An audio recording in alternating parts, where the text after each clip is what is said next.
It's time for Two Guys and a Goalie with Dustin Nielson, Matt Kassian, and the goalie, Joaquin Gage.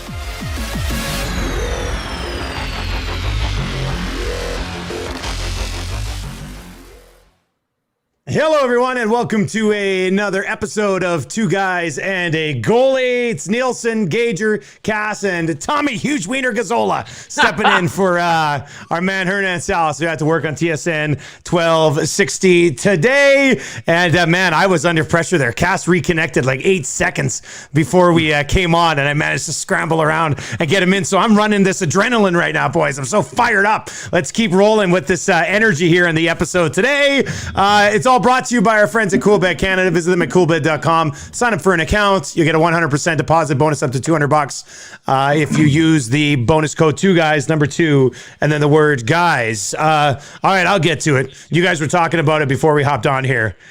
Falcon and Winter Soldier, man, that show grew on me, and I love the final episode. Your thoughts? Whoa. You mean Captain America and Winter Soldier?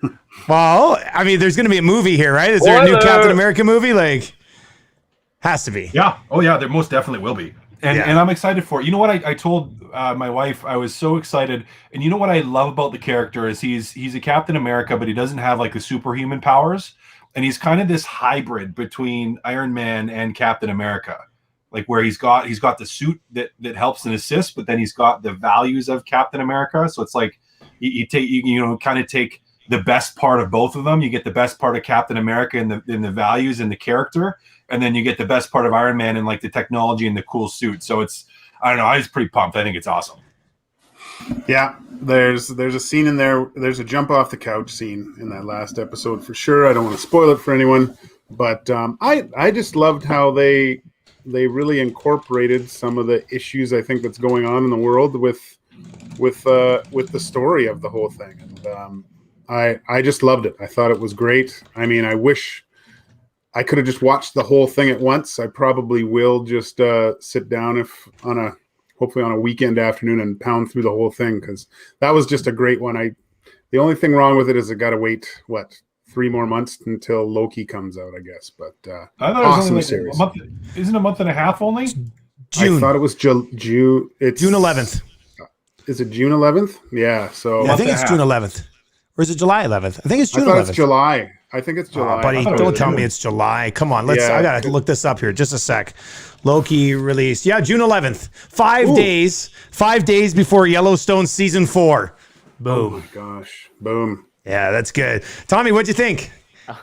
I don't have Disney Plus, but I always watch the episode reviews on YouTube by a channel called New Rockstars. Very thorough. I may as well just watch the show. Yeah. But it's cool to see the progression. Bucky and what is it? What's Sam's last name? Anderson? No, Sam Smith, something like that. When he becomes Captain America.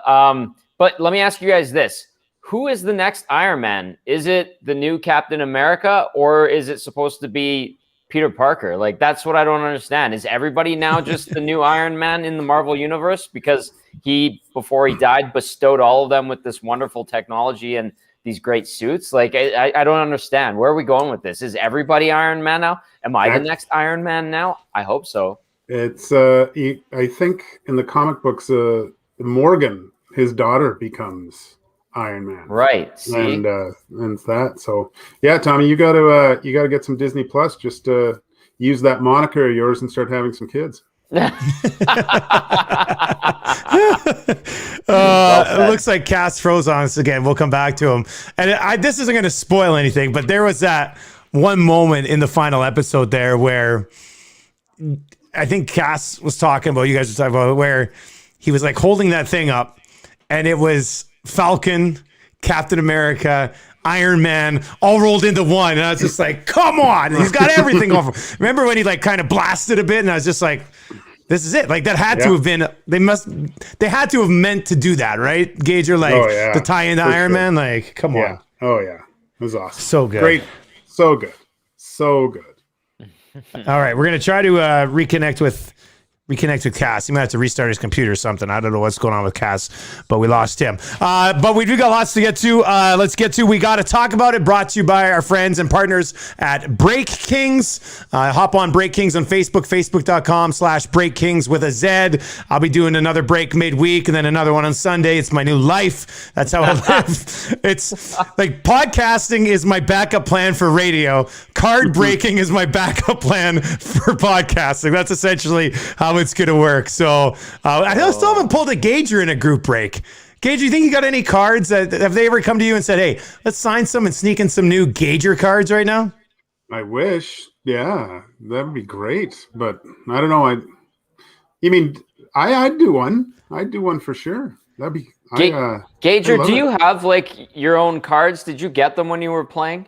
Yeah, I get. I'm very popular in the old Czech Republic.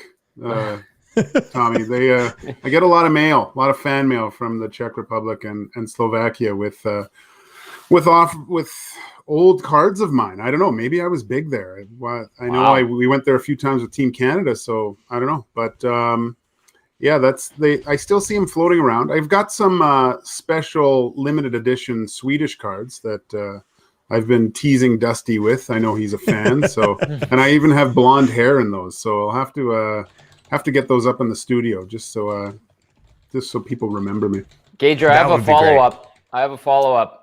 In case of emergency, do you have your gear handy a la Freddie B with the Henderson Silver Knights? I won't lie. When I saw that, I was really mad and jealous of old Freddie. We were good friends playing together, and we've kept that relationship going. And with different. It's funny. He was actually dating a girl that's friends with my sister-in-law's friend. He was dating her. Just, it was so weird, our connections and stuff. But I talked to him a little bit with World Juniors because his work with Hockey Canada and stuff, and asking him about certain goalies, and pretty cool to see him back on the ice. I bet you the dressing room was never better without Freddie in the room. He was a character for sure.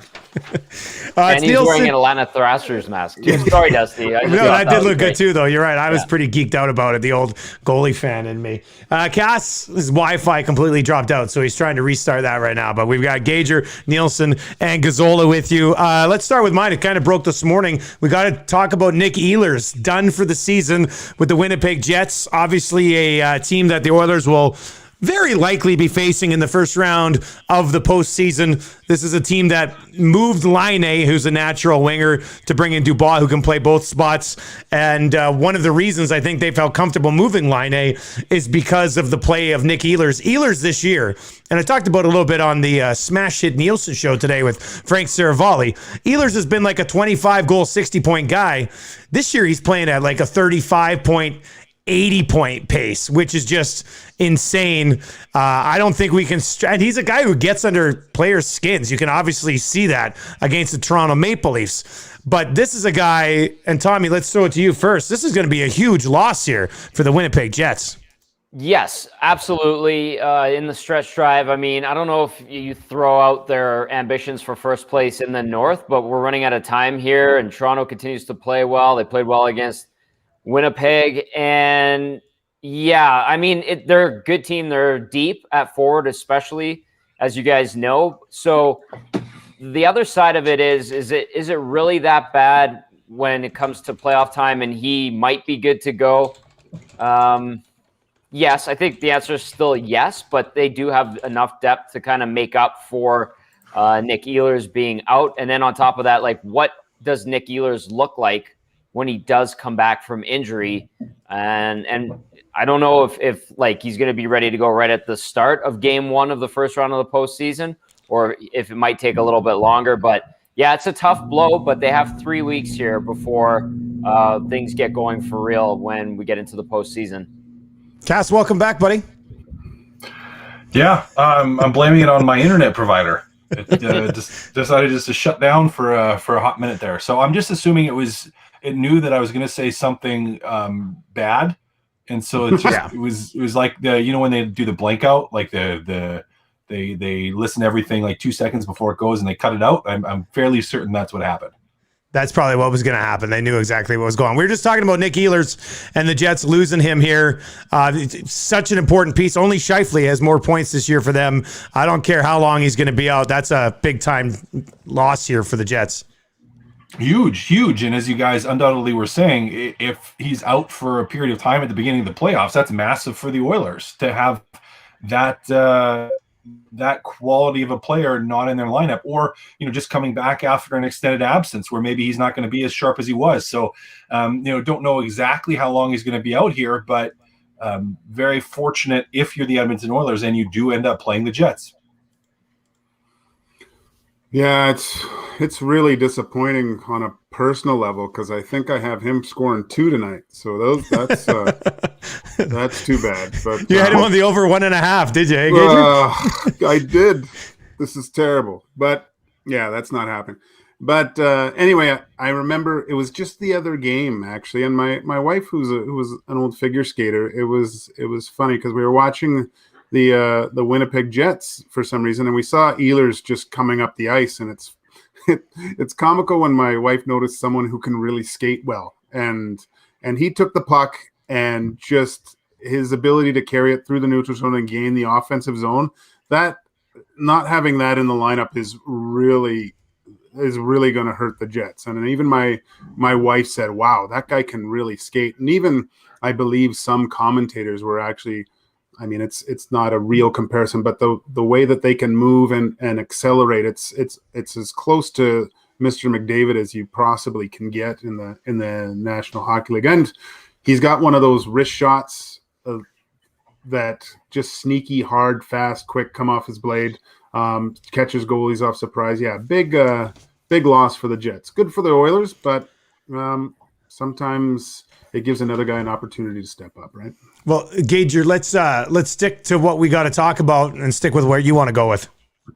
Well, I was just looking at, I mean, I think even at the beginning of the year, we were all looking at the matchups throughout the year just because teams were playing against one another so many times. And if you were to tell me that how well the Oilers would have done against the Jets, I would have said you were crazy just because of the depth down the middle. And then even when they did get Dubois, I'm like, geez, this is a really tough matchup. But looking at their record, it's so funny. Just even when you look at the Oilers versus the Jets and Sens this year, they're 14-2, and against the rest of the North Division, they're 13-14-2. It's just, I mean, they're 9-0 against the Sens, 5-2 against the Jets.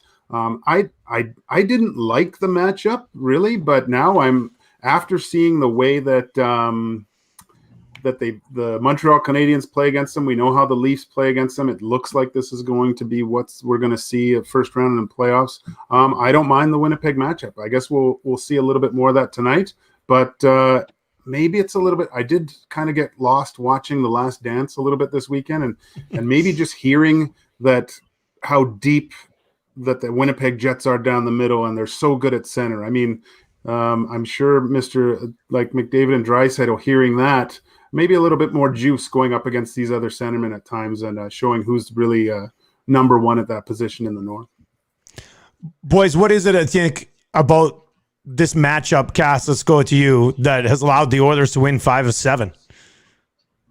I think the Winnipeg defense haven't quite figured out how to slow down McDavid and Draisaitl, or not necessarily haven't figured it out, they haven't been able to execute how they need to do that, where Montreal and Toronto both have. Like, both those teams have their best defensemen have found ways to slow them down, to rough them up, and to make them not as effective. And I don't think Winnipeg has done enough of that. Pionk has tried, and if there's someone on that blue line that's going to do it, it's going to be him. But they just, up until this point, have not been successful.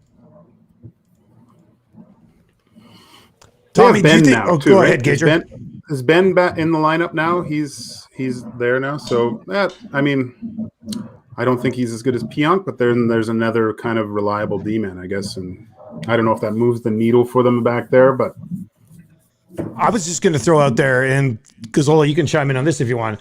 I just think Winnipeg, I don't know if they're content. Like, I don't know if it's what Maurice wants to do, but I think Winnipeg, I don't know if it has to just do with their blue line. You guys make some good points, but I think just overall as a team, they're more willing to run and gun. Like, that's their style. They hemorrhage scoring chances against most teams, but Connor Hellebuck is bloody amazing. So I think he kind of covers up some of those blemishes. But when you've got Connor and Ehlers, who we talked about, and then Scheifele and Dubois and Wheeler and Stastny, I mean, that's a team that's probably going to feel comfortable trying to go out there and outscore the opposition as opposed to maybe shut you down like a Montreal does. And I think if you're Edmonton, you're extremely comfortable with that style of setup, because you might actually, and this year I think it's been proven, I think the Oilers are a tighter defensive club than what they go up against in Winnipeg. That's the surprising thing about this season series between these two teams. It's like, yeah, Winnipeg has these great talents, especially up front. Their defense, it doesn't get touted as being great, but I think it's sneaky okay. And they've got a great goaltender, and they're willing to go shot for shot with the Oilers. And we've seen some great high-scoring, exciting games. The thing that surprises me is, like, there is a blueprint to beat the Oilers, and Toronto and Montreal has stuck to it. Vancouver and Calgary have tried to emulate it and have had success doing it. And it just feels like every time the Winnipeg Jets play the Oilers, they don't bother. And it's something that we talk about on the Don Wheaton On White pre and post game show when Cass comes on, is I say, Cass, like, what did Montreal do to the Oilers tonight? And then Cass generally says, hey, they played above the Oilers. Hey, Cass, Toronto was able to smother the Oilers. What did they do particularly well? And again, it's like Cass is parroting himself. He goes, well, they were above the Oilers. They were right on top of them. Every time Winnipeg plays them, that's not happening. They're going up 200 feet, back 200 feet. And it's fun to watch. But, like, I don't know why there's no willingness by Paul Maurice to just say, you know what, we're going to do what Montreal did. Because clearly, when we play Edmonton and we try to go run and gun with our great offensive talent, it hasn't worked. Edmonton's got the wins on all those, or most of those nights. So the blueprint's there, and there's plenty of game tape to go over to see how to beat the Oilers. And the recipe for success against Edmonton is just they haven't done it. They haven't been willing to, or they've just not accepted it yet. Do you think they're capable of doing it, Tommy? Like, I mean, Winnipeg, their defense, like, do you think they are capable of doing it? Is Toronto's defense really that good, though, Cass? Like, Montreal's is big and strong. They're simple. They're big and strong and simple. And Montreal is big and strong and simple, like, from the defensive side. I mean, Montreal maybe has a little more talent in some areas, but, like, I don't know. I don't. When I look at, like, a Morrissey, who's a really good defenseman, is he capable of playing that style of game? I don't know. You know, Pionk, yes, he can, but when I look at the rest of the guys, I don't know if the tools are there. But Cass, isn't it like through the neutral zone where we're seeing Montreal and Toronto clog things up? And that starts with the forwards and how you set up. And the Oilers like to go D to D. They like to dust off the puck when they regroup. And as soon as they do that, that's when the other teams, Montreal and Toronto namely, have been able to set up their defensive structure. And the Oilers have limited success. And then when Edmonton did have success against Montreal in that first game recently, they were moving pucks up ice quick. Like, there was no waiting it out. They were getting it up, stretching it out, and they had a little bit of success, it seemed like. So I don't know. Like, if it's simplicity, shouldn't Winnipeg's defense be able to replicate that to a certain extent? Maybe, but you need the forwards and the defense to be on boards, and you have to have trust between the two groups and what you're doing with that. So I don't know, Tom. I kind of look at it and I go, okay, so if you're, in order to do that, your defense, even in the neutral zone, like, there has to be a tight gap. So the distance between the your own defense and the forwards, so between Winnipeg's defense and Connor McDavid or Leon Draisaitl, like, that has to be pretty tight. Or it has to be tight enough to the wingers that, if McDavid or Draisaitl are regrouping low in neutral zone transition, for example, that they have enough speed generated going back that they can pick a guy up, and you have some help through the neutral zone from your centerman or your wingers on top of players. But I don't know. I look at the gaps that Winnipeg has, and I go, I don't know. I don't know if they're comfortable playing tight enough. Like, are they comfortable playing in that situation, or are they a group that sits back more? They're not a group that pushes. They're a group that sits back, and that is because their forwards are so good. They rely on their forwards to generate offense, to generate those chances, which means more than often you have three forwards low or three forwards committed in the neutral zone, and you just don't have the guys on top, and then your defense don't feel that they can step up. I guess I'm just talking into your point here, Tom. maybe I'm convincing myself that it's not just the defense, it's the forwards on the offensive side with Winnipeg. So, kudos to you. You win this round. Mind games. It's all up here. Just a side note, everyone, Dusty, you don't have to put up that GoFundMe page. The people at CoolBet have canceled my Ehlers bets today. So, I was wondering why you were so quiet. I was just making sure. Both, I had him to score and a few shots over 2.5, and they've both been canceled. So So are you putting your money on the Oilers instead now? We'll put him on Yessie, I guess. There you go. I don't know. Tommy, didn't you say he's been under the weather as of late? Yes, but he's good to go for tonight, though. So that's because I got him fully hydrated, took care of him all weekend, and he's good to go now. So we're good. All right, Tommy, what do we got to talk about, buddy? We got to talk about Mike Smith's schedule. And guys, after that scare on Saturday where he went off the ice in pain and was back on the ice on Sunday, and sounds like he's good to go. He's going to start tonight. Is that maybe the universe sending us a signal saying, hey, ease off on this guy in these last 11 games? Maybe get Koskinen in there a couple of times. Maybe even get Stalock in there just in case that 39-year-old frame has something pop up like we saw the other day. So I think, boys, maybe 2 starts for both Koskinen and Stalock each, and then 7 for Smith, something along those lines. Is that possible and plausible? I think so. I mean, for him to, at that age, and you tweak something like that, and especially from the scare he had, it probably comes more from the beginning of the year when he had that injury and just thought, is this happening again?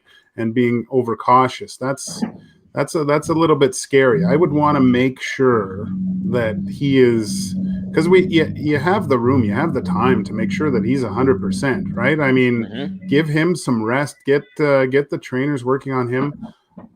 I don't see why if you can put Stalock in and get 1 or 2 games, I think that's a great idea to do, because look, after last year and seeing what happened, I mean, to be fully prepared, I'd rather have him at least having 1 or 2 games, and then if you did get into that situation where someone got hurt and he had to go in, at least you're not going right into the Stanley Cup playoffs, and you've at least had some game time experience.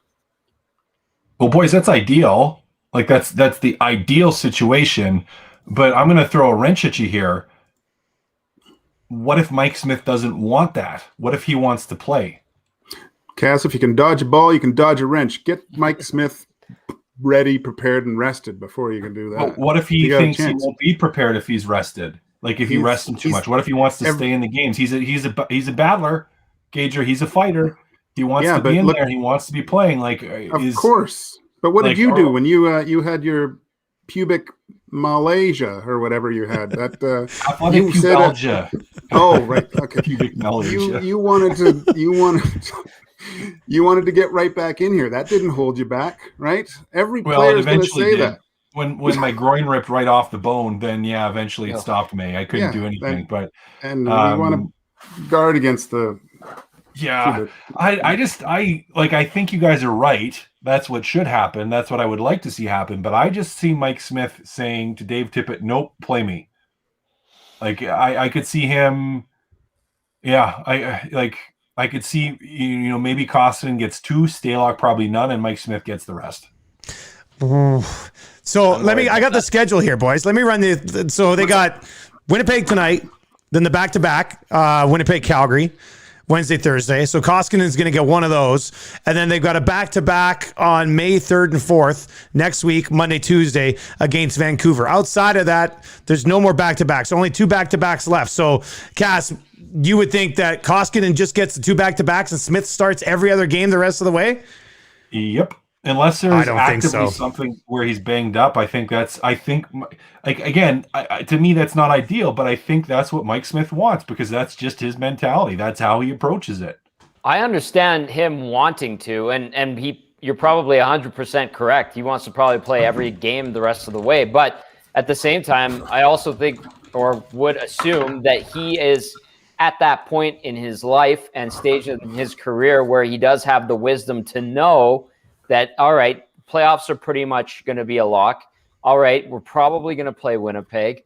I need to rest up my body so I'm good to go to be counted on and bring that same level of play, if not elevate it, that I've done all season long. Like, I think there would be some sense of understanding from him, especially if his body is telling him, like it did at practice the other day, that, hey, something is not 100% right here, that maybe it's worth allowing the other guys to get some games. And I do like the idea of actually getting Stalock into some games for the sake of it, just in case. Look at Ottawa the other day. They had to dress Artem Anisimov just in case. and Marcus Hogberg had to come in because he was on the taxi squad. They had all their goalies go down. Like, this is crazy. So I'd like to have every guy ready, especially I like the idea of having Stalock. I like the idea of him being the backup next year to potentially Mike Smith, and then you could find somewhere else for Mikko Koskinen to play.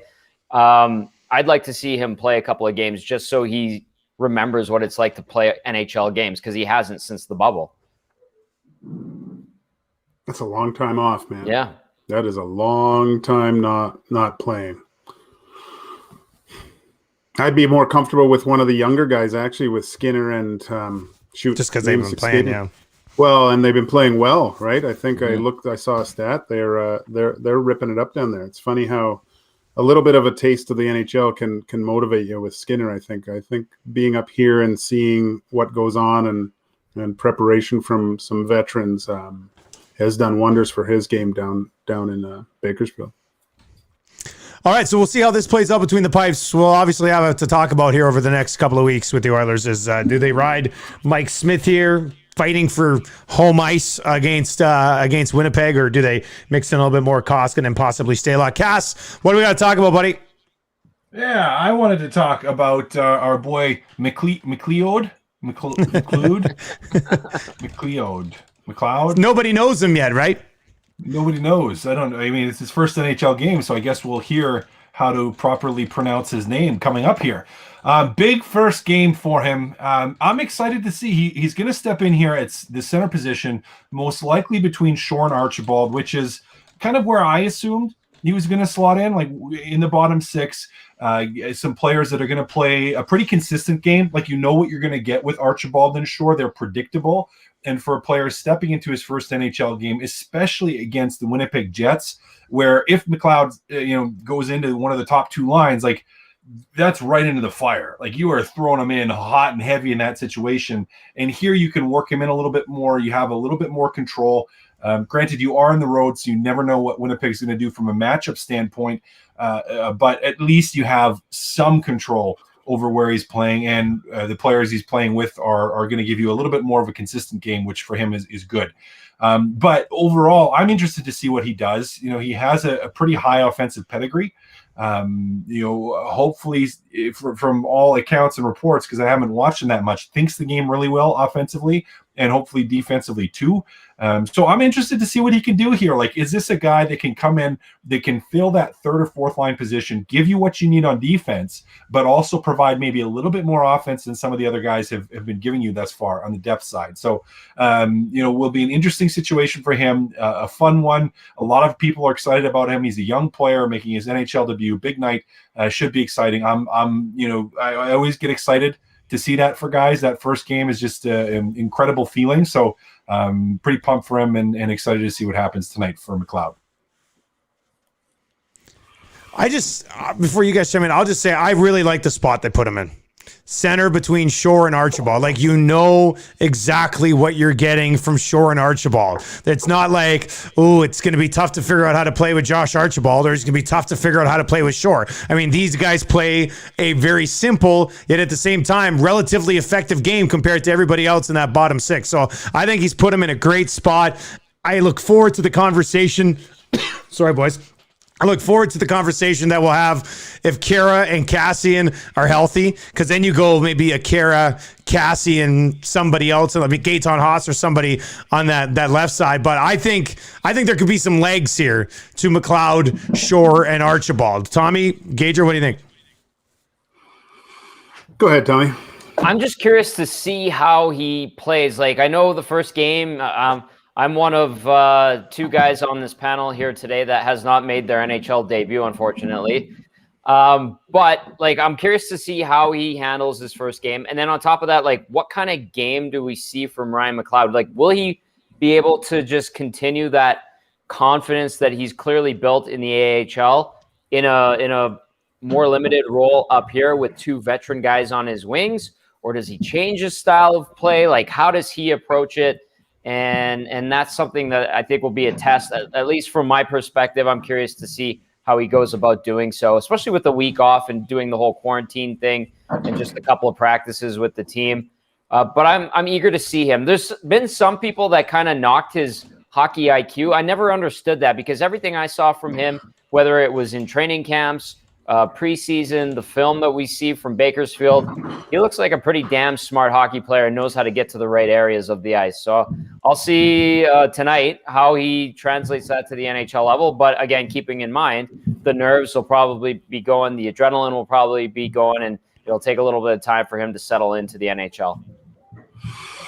Yeah, I mean, super exciting time. I mean, Ryan McLeod and the clan McLeod are probably going to be quite excited to watch their young guy play, and your first game is completely exciting, especially going up against the Jets. It's with Kyra out too. It's always unfortunate to see them when someone does get injured, and I mean it's opportunity too. Sometimes you want to make your own mark with things, but we've talked about that third line center position, and I think it's in pencil, but I hope they're hoping that, I know Dusty, you had mentioned if on your show this morning how if he can come in and solidify himself in that spot for next year, that does wonders for where the Oilers go in the offseason and what other areas they can focus on, and we can see if he can be the one to finish in that center position. Which would be big. There's no doubt about that. There you go. That's We Got to Talk About It. Brought to you by our partners at Break Kings. Find them on Facebook. Break Kings with a Z if you're into the card collecting game. All right, let's get to Keep It or Clip It, boys. I got 4 questions for you. Let's stick with the Oilers on this one just to start with the lineup tonight here against Winnipeg. Dominic Kahun will be a nice fit alongside McDavid and Puljujärvi. Keep it or clip it? I'm going to clip it because I think he tries to do a little bit too much on the offensive side. He's going to have to play a bit more on the defensive side. I believe that's why Connor likes playing with the Nuge so much, just because he's so responsible defensively, and we haven't seen a really great emphasis on his defensive game. I think there is some skill there, and he can move around quite well, but yeah, I'm clipping it. Go ahead, Cass. Yeah, clip it. I'm going to build on what Gager said. I don't think he, to speak of McLeod's hockey IQ, if people criticize that, I'd hate to hear what they say about Dominic Kahun's. I don't think has the offensive wherewithal. At times he tries to, but it's almost like he's just completely guessing, and sometimes it works, sometimes it doesn't. I like some of what he brings. I love his energy. At times when he's making the right decisions, he's an effective player, but overall, I don't think he does enough to be the guy you want with 97. That being said, we still get the Nudie line here, so it makes it possible. I'm excited about that. Yeah. All right, I'll keep it, and I've defended Kahun pretty much all season, but he doesn't play a ton special teams. Maybe he'll figure out, and it clicks for him, how to play with McDavid, and I'll just emphasize it with this. Ty Ratty looked really good with Connor McDavid. Dusty, I wanted to ask you something, because you mentioned something earlier that kind of piqued my interest. You mentioned about home ice advantage and how this game has implications of that.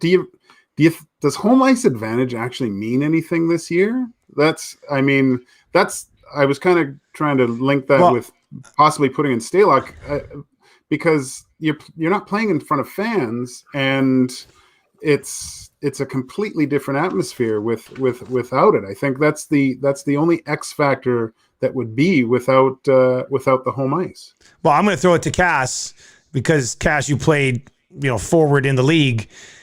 From a matchup perspective, I mean, everybody always talks about crowd's one thing, but getting that last change, I mean, that's going to make a big difference.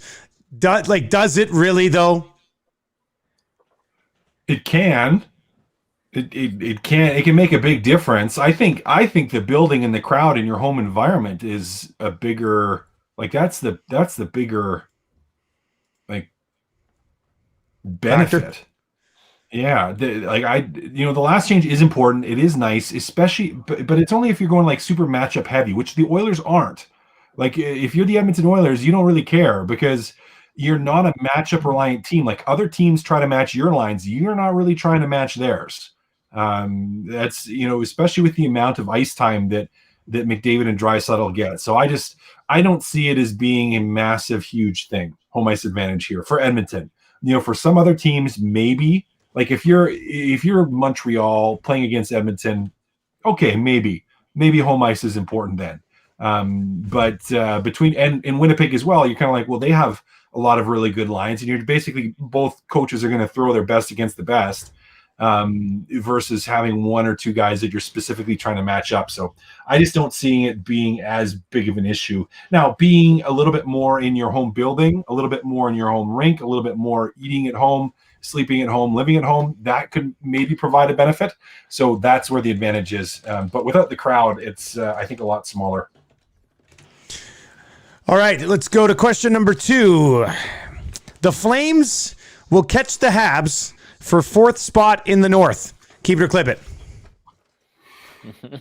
I'm going to clip it. They're going to get really close and then fall apart in the last couple games. When do the Oilers play them one more time? The Flames? Is it? Yeah. Yeah. They get the Flames 3 more times, I think. Oh, 3 more times. Okay. Yeah, that'll be interesting, those games. But yeah, they're not going to catch them. Clip it. They done. Twice. They play them twice. Yeah. Not happening. I'm going to say what I don't believe, and I'm going to keep it. I'm going to keep it because it'll make things interesting. And Montreal's going to fall apart, and Calgary's going to go on a little bit of a heater. And I think they knock Montreal out, and then they beat Toronto in the first round, and Edmonton wins, and we get a Edmonton Calgary North final. Oh, that'd be good. That would be great. I think the Flames are going to catch the Habs. Habs have been, outside of the first 3 weeks of the season, the Habs have been shit. They've won 12 games in their last 34. They're not a good hockey team. I honestly think if the Flames win tonight, I'll say this, I'll put it all on tonight. If the Flames win tonight, they're making the playoffs. I honestly believe that to be the case.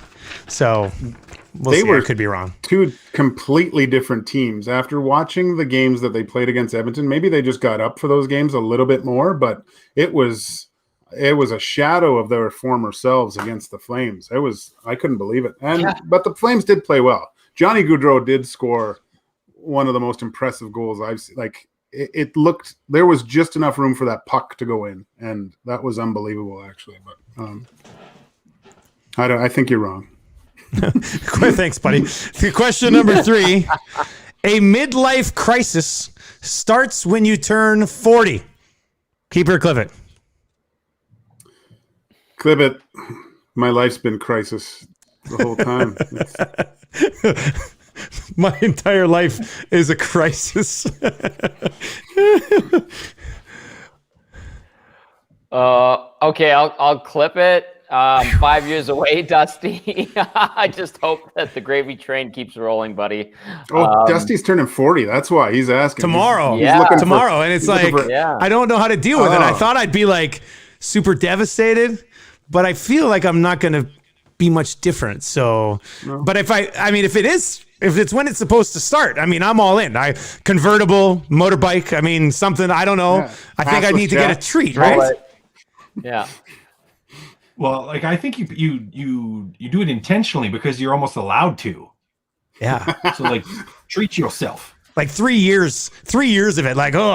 I am still in this midlife crisis. I need 2 weeks away golfing just to get my life back on track. Oh, I thought you were going with the all it's worth. barbecue, though. Isn't it the barbecue? Well- You're going to go. No. We'll see. I mean, I'm getting one. I just don't know how far I'm going to go on it here.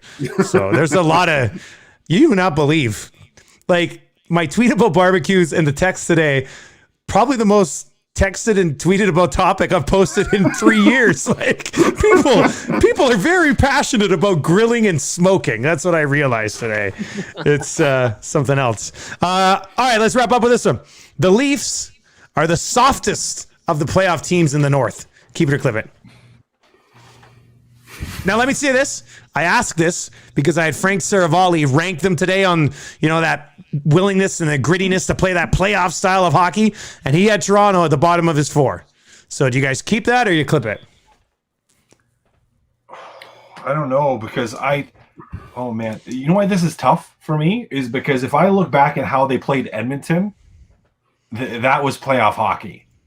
But Toronto doesn't seem capable of doing it all the time. So it's like, was that just situational or is that who they are?